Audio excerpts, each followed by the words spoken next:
আজকে বানাচ্ছি পটল আলু কুমড়ো দিয়ে একটা সুন্দর রেসিপি। তো আলুটা প্রথমেই সেদ্ধ করতে দিয়ে দিয়েছি প্রেশার কুকারে। তারপরে এক এক করে সমস্ত সবজিগুলো ফ্রাই করে নেব লবণ হলুদ দিয়ে। প্রথমেই আমি পটলটাকে ভেজে নিচ্ছি, আর তারপরে কুমড়োটাকে ভেজে নেব খুব সুন্দর করে। সবগুলোই কিন্তু আমি এক এক করে ভাজবো, আর আলুটাও কিন্তু হালকা করে তেলের মধ্যে আমি ভেজে নেব। একটাই সিটি দিয়েছি সেই জন্য, যাতে ভাজতে পারা যায়।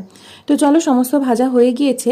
আর এরপর আমি একটু তেল দিয়ে তেজপাতা দিয়ে দিচ্ছি, তারপরে গোটা শুকনো লঙ্কা, আদা রসুন, একটু পাঁচফোড়ন দিলাম, সব দিয়ে আর ভেজে রাখা সবজিগুলো দিয়ে দিলাম। একটু নাড়াচাড়া করে হলুদ, অল্প একটু লঙ্কার গুঁড়ো দিলাম, কারণ এটা তো একটু মিষ্টি মিষ্টি হবে। আর জল দিয়ে হালকা করে একটু সেদ্ধ করে নিলাম লবণ দিয়ে। তারপরে এই যে এখানে একটা মশলা ভাজতে দিয়েছি, জিরে আছে, দারুচিনি আর এলাচ, এই সমস্ত। আর এখানে সেদ্ধ হয়ে যাওয়ার পর চিনি দিয়ে দিলাম, আর ওই মশলাটাও দিয়ে দেবো। মশলা দিয়ে অল্প করে একদম আমি ঘি দিয়েছিলাম।